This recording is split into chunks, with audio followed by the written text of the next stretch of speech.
And wait, did you really walk to Paris for almost 3 whole years? Louis, who was sitting in an armchair by the fireplace, was asked by his incredulous son Georges, who, like pretty much all children, loved to listen to the stories of adults about their heroic ventures. His father did not hide anything from his only child, and so now gladly shared his memories with him. Of course, these memories couldn't be called too impressive, but in the process of conversation, he seemed to relive his life until today. And Louis himself was gradually carried away by his own story. When we mention French fashion, memory helpfully suggests the names of the incredibly famous houses from this field, and one of them is sure Louis Vuitton. Its name is directly related to its founder, entrepreneur and designer Louis Vuitton, who at the age of 16 came to conquer Paris from the far eastern lands. Having got on his feet, he opened his own workshop and, despite a number of difficulties, began to successfully develop his network of fashion stores. He was not stopped even by the Franco-Prussian War, during which his enterprise was destroyed and plundered. Louis restored it and made it lucrative again. So what helped him in his journey? Perhaps he knew some special secrets to achieving success. Let's find out. Today we'll discuss Louis Vuitton and his outstanding path to ultimate success in the sphere of fashion. This is Wealth History. Stay with us.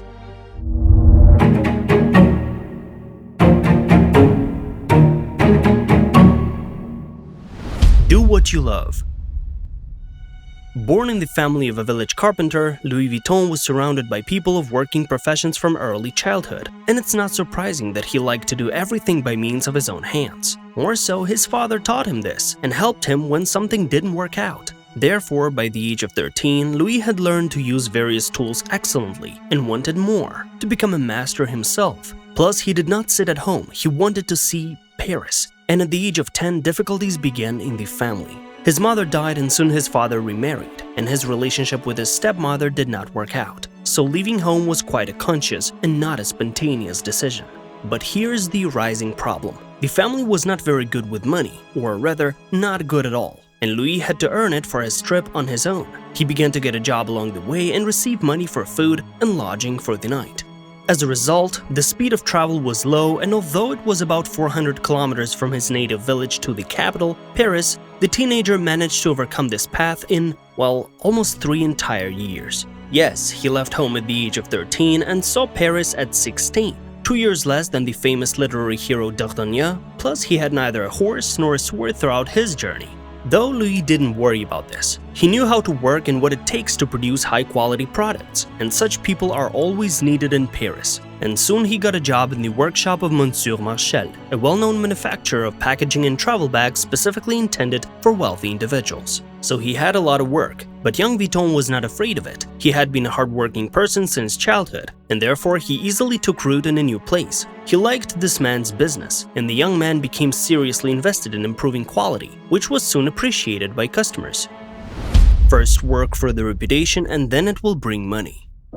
And a few years later, his reputation rose so high that wealthy Parisians began to place personal orders for him, and he himself became a personal assistant to the owner of the workshop. So the centuries-old wisdom came true, that firstly you work for reputation and then reputation works for you. The next 15 years passed for Louis in the same place, and his fame reached such a level that the wife of the Emperor of France, Napoleon III, Eugénie de Montijo, herself turned to him. She was truly pleased with the work of the master and recommended him in high society of not only France, but outside of it, immediately adding rich clients to him, and all because Vuitton did not stop there and constantly improved his products. In other words, he was not only a manufacturer but also designer and persistent innovator. For example, he improved the travel bag of that time, transforming it into the prototype of the modern suitcase. Its model was called Trianon, and it was distinguished by strong walls, a flat lid, and strong fasteners. And the edges of the suitcase were protected by metal corner pads, which made it a durable thing. Finally, Vuitton sheathed his product with the waterproof material, thus making a completely unique product. It happened already in 1858, and at that time the master had already owned his own workshop and a small shop for 4 years. He had been having a hard time completing orders because of the amount of clients, but the novelty was so much in demand that Louis soon had to open yet another workshop, and a little later the second store, already in the city of Agnières-sur-Seine.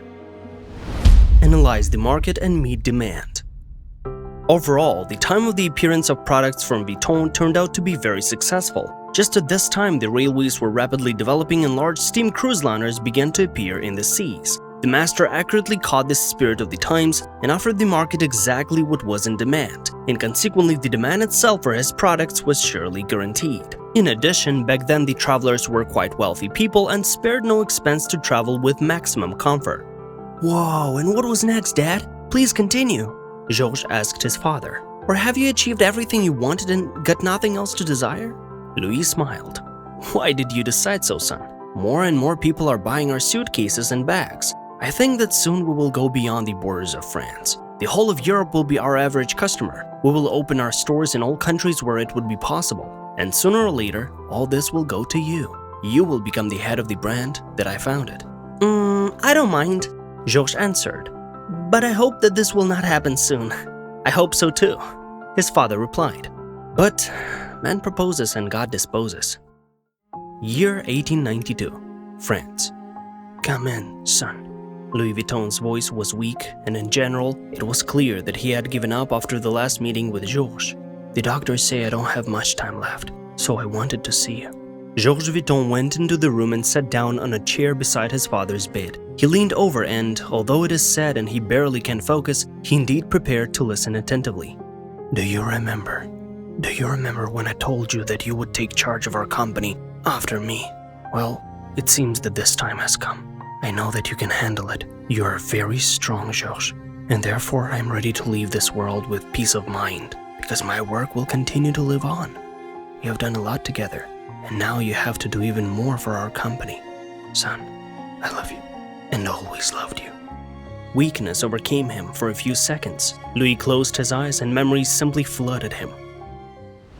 Never give up and get things done.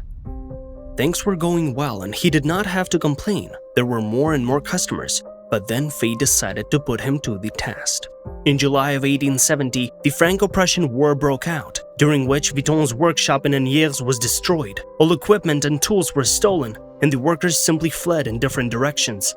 The blow was quite strong, but Louis did not give up, but decided to start all over. Perseverance was something he didn't lack, and soon the store was restored, production was resumed, and customers were again drawn to familiar places. And in general, a good times had come to Europe. There were no more wars on the continent during his life. It was becoming easier and easier to travel between countries, and of course, Louis Vuitton's business only favored from this. And after a while, it was finally time to expand it beyond the borders of France, which was done. The first store in another country was opened in 1885. It was Great Britain, and the location was, of course, London.